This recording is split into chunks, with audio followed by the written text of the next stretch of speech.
ఆంధ్ర బీజేపీకి ఒక శాపం ఉంటా వచ్చింది. దేశంలో బీజేపీ ఎదిగిన ప్రతిసారి కరెక్ట్‌గా ఆ టైంకి అవకాశాలు అందిపుచ్చుకోలేక నష్టపోతూ ఉంది.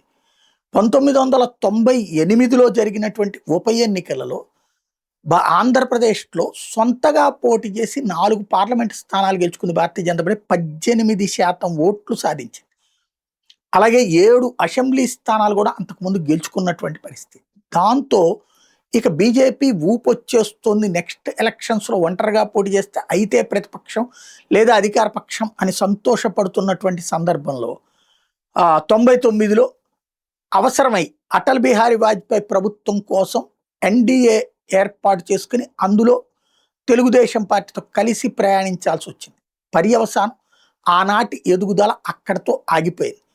12 మంది ఎమ్మెల్యేలు గెలిచారు, 7 ఎంపీలు కూడా గెలిచారు ఆ రోజున. కానీ తెలుగుదేశం పార్టీ కార్యకర్తలుగానే పని చేయాల్సిన పరిస్థితి వచ్చేసింది. ఎందుకంటే కేంద్రంలో తెలుగుదేశం మద్దతుతో ప్రభుత్వం మనుగడ సాగిస్తుండటం వల్ల జాగ్రత్తగా తొక్కివేయబడింది అనాలా, లేకపోతే ఏం చేయాలో ధైర్యం చాలక ఆగిపోయారనాలా అయిపోయింది. ఆ తర్వాత మళ్ళీ 2014కి ఊపు వచ్చింది, నరేంద్ర మోడీ ఊపు. కరెక్ట్గా ఈ దఫా మంచి ఊపు వస్తుంది. ఎందుకంటే కాంగ్రెస్ పార్టీని రాష్ట్రాన్ని విభజించిందని కసితో ఉన్నారు జనం. అలాగే వైఎస్ఆర్ కాంగ్రెస్ పార్టీ తెలుగుదేశంల మధ్య పోరాటంలో థర్డ్ పార్టీగా ఎమర్జ్ అవుతుంది అనుకున్న సందర్భంలో మళ్ళీ తెలుగుదేశం పార్టీతో అంటే జాతీయ స్థాయిలో మోడీని ముందు పెట్టి అప్పటికి 2 సార్లు ఓడిపోయి ఉన్నాం కాబట్టి అందరితో కలుపుకు వెళ్ళాలంటూ తెలుగుదేశంతో కలిసి వెళ్ళింది భారతీయ జనతా పార్టీ అధినాయకత్వం. తప్పని పరిస్థితులలో ఆ ఇంపాక్ట్తో మళ్ళీ రెండవసారి అవకాశం కోల్పోయింది.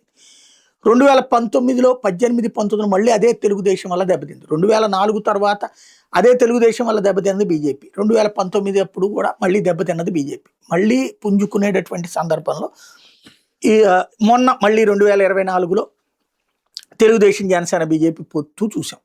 కనీసం ఆ పొత్తులో సెకండ్ పార్టీకి ఉండాల్సిన థర్డ్ పార్టీ స్థితికి దిగజారిపోయినటువంటి పరిస్థితి చూసాం. ఇప్పుడు జాతీయ అధ్యక్షుడు నితిన్ నబీన్ 5 రోజుల పాటు ఆంధ్రాలో ఉండబోతున్నారు. పర్టికులర్గా మొత్తం వ్యవహారాలన్నిటి సమీక్షించబోతున్నారు. ఇప్పుడు ఏం చేస్తారు?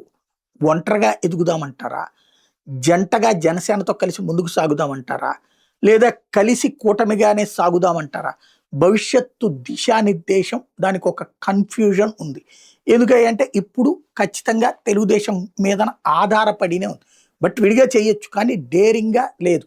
రెండో పాయింట్ ఏంటంటే తెలుగుదేశం అనుకూల మీడియా 40 సంవత్సరాల నుంచి దాన్ని కాపాడుకొస్తుంది. వైసీపీకి ఒక వర్గపు మీడియా ఉంది. బీజేపీ ఏ మీడియా లేనటువంటి పార్టీగా అనాథగా సాగుతున్నటువంటి వేళ ఏమన్నా సరైన ఆలోచన చేసుకుని ముందుకెళ్తారా, దిశానిర్దేశం చేయగలుగుతారా చూడాలి.